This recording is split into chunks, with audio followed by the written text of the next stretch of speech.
गुलामी और लौटल। इसराइल का राज और यहूदा का राज दोनों परमेश्वर की विरोध पाप कैलन। ऊ लोग ओ वादा के तोड़ दिहले जेवन की परमेश्वर उनकरी साथे सीने पर्वत पर बंधले रहले। परमेश्वर ऊ लोग के पछताव करे के और फिर से उनकर आराधना करे खातिर चेतावनी देवे के अपनी भौसकता लोग के भेजले, लेकिन ऊ लोग उनकरी बात मनला से इनकार कर दिहले। तब परमेश्वर उनकरी दुश्मनन के ऊ लोग के नाश करे में सक्षम कैले कि द्वारा दोनों राज के दंड दिहले। असुर एगो दूसर देश रहे जेवन बहुत शक्तिशाली हो गईल रहे। ऊ दूसरा देश के प्रति बहुते निर्दयी भी रहले। ऊ लोग आके इसराइल के राज के नाश कर दिहले। असूरी लोग आके इसराइल के राज में बहुते लोगन के मार दिहले, जेवन चहले ओके लूट लिहले और ई देश के कई हिस्सा में जला दिहले। असूरी लोग सब अगुवन धनवान लोग और ऐसन लोगन के जीवन की कीमती चीज के बना सकत रहले एक साथे इकट्ठा कैले और ऊ लोग के असूर देश में लेके गईले। इसराइल में खाली कुछ गरीब ही लोग बचल रहले। फिर असूरी के लोग वो देश में रहे खातिर विदेशी लोग के लेके अइले। ऊ विदेशी लोग वो नगर के फिर से बनैले जेवन इसराइली लोग वहाँ बचल रहले। ऊ लोग से विवाह कैले। ई लोग के पीढ़ी सामरी कहलाइल। यहूदा के राज के लोग देखले कि कैसे परमेश्वर ओह पर विश्वास ना कैला और ई बात के ना मनला के कारण इसराइल के राज के लोगन के दंड दिहले। लेकिन त्योना पर भी ऊ लोग कनान के देवतन की मूर्तियन के पूजा कैले। परमेश्वर ऊ लोग के चेतावनी देवे खातिर भौसकता लोग के भेजले, लेकिन ऊ लोग सुनला से इनकार कैले।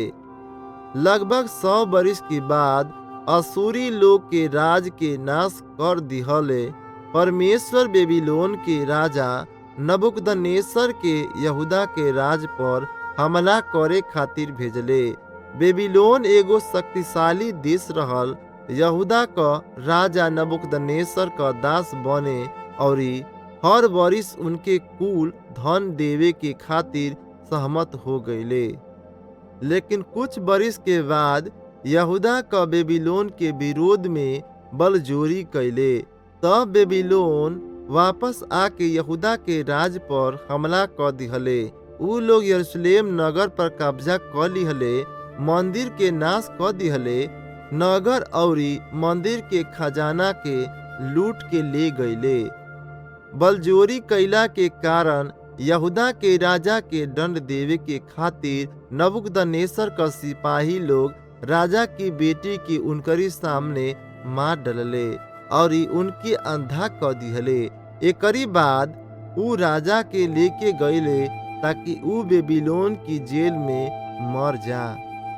नबूकदनेस्सर और उनकर सिपाही लोग यहूदा के राज के लगभग कुल लोगन के बेबीलोन में ले गईले, खाली सबसे गरीब लोगन के पीछे छोड़ के, ताकि ऊ लोग खेत में फसल उगाव। ओ समय के ई काल के बंधुआई कहल गईल, जेवन परमेश्वर के लोग बंधुआई के देश से निकल जाए खातिर विवश कईल गईल रहले।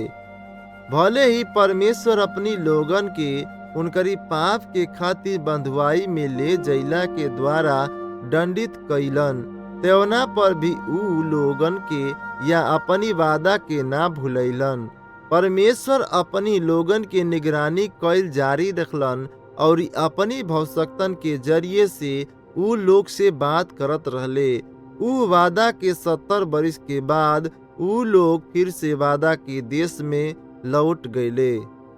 लगभग 70 बरिस के बाद फारस का राजा खुसरू बेबीलोन के हरौले।